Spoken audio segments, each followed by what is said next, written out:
Kementerian ATR BPN melayani profesional terpercaya. Di video ini, saya, Susan Binensi, peserta pelatihan dasar CPNS Kementerian ATR BPN tahun 2021, ingin memaparkan tugas agenda 3, yaitu analisis isu aktual terkait manajemen ASN, pelayanan publik, dan whole of government. Sebelum memulai analisis isu aktual, saya ingin menjelaskan secara singkat mengenai unit kerja di mana saya ditempatkan saat ini.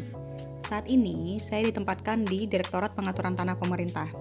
Direktorat Pengaturan Tanah Pemerintah merupakan bagian dari Direktorat Jenderal Penetapan Hak dan Pendaftaran Tanah.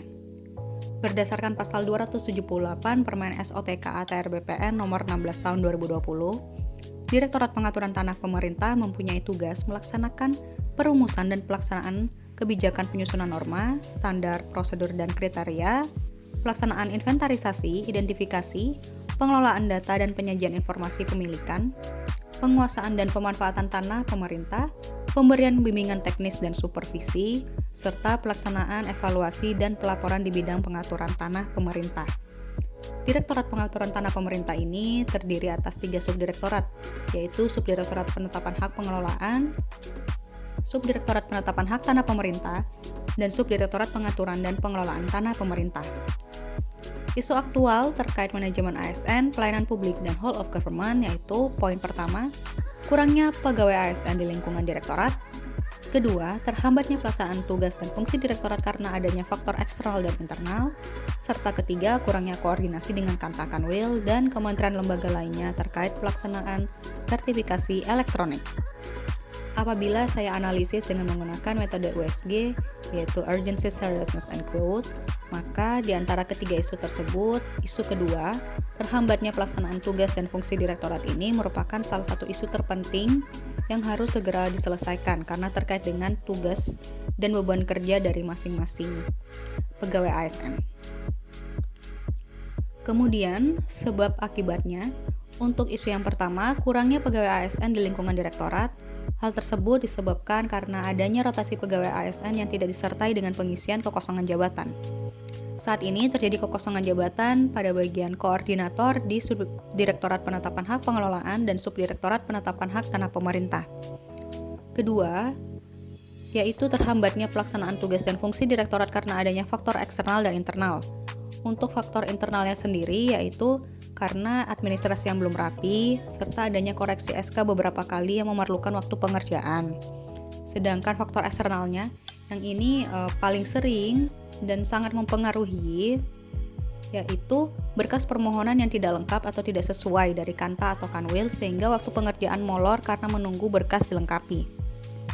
Dan isu ketiga, kurangnya koordinasi dengan Kanta Kanwil serta kementerian lembaga lainnya terkait pelaksanaan sertifikasi elektronik. Hal tersebut disebabkan karena belum memiliki relasi atau kenalan dari instansi terkait. Dampak apabila isu aktual tersebut tidak diselesaikan. Untuk isu yang pertama, kurangnya pegawai ASN di lingkungan direktorat, dampak yang mungkin timbul apabila tidak diselesaikan ialah atasan, yaitu Kasubdit, akan merasakan overload pekerjaan atau merasakan keteteran karena tidak ada bantuan filter dari koordinator. Dan analis pun akan kurang terkoordinasi karena tidak ada arahan dan koreksi dari koordinator. Oleh karenanya, jabatan koordinator perlu untuk segera diisi agar membantu Kasubdit maupun membantu analis dalam melaksanakan tugasnya.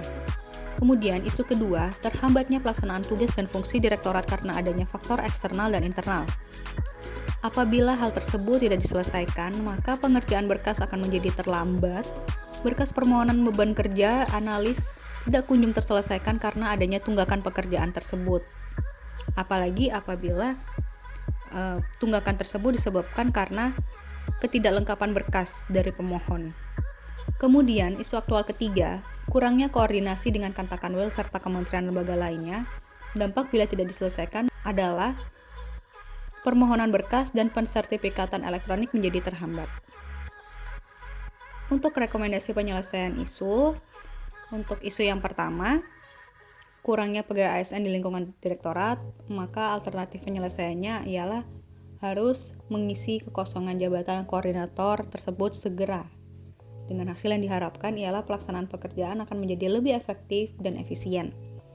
Kemudian untuk isu yang kedua, terhambatnya pelaksanaan tugas dan fungsi direktorat karena adanya faktor eksternal dan internal, maka alternatif penyelesaiannya ialah merekap semua berkas dan membuat sistem tracking berkas internal direktorat agar semua berkas terlacak, serta melakukan follow-up kelengkapan berkas dan memberi SP1 dan SP2 serta SP3 berikut pengembalian berkas ke Kantah Kanwil apabila berkas tersebut tidak kunjung dilengkapi kekurangan persyaratannya. Hasil yang diharapkan ialah memudahkan pegawai dalam pengecekan dan tracking data berkas dokumen, sehingga tidak ada yang hilang atau terlacak, dan memfilter beban kerja analis. Sedangkan isu aktual ketiga, kurangnya koordinasi dengan Kantah Kanwil serta kementerian lembaga lainnya, maka penyelesaiannya ialah harus segera berkoordinasi dengan Kantah Kanwil serta kementerian lembaga terkait, bersurat atau mencari PIC yang dapat dihubungi. Dengan hasil yang diharapkan, pengerjaan tugas menjadi efektif dan efisien karena gampang berkoordinasi. Demikian paparan isu aktual, agenda 3, manajemen ASN, pelayanan publik, dan whole of government dari saya. Terima kasih dan sampai jumpa.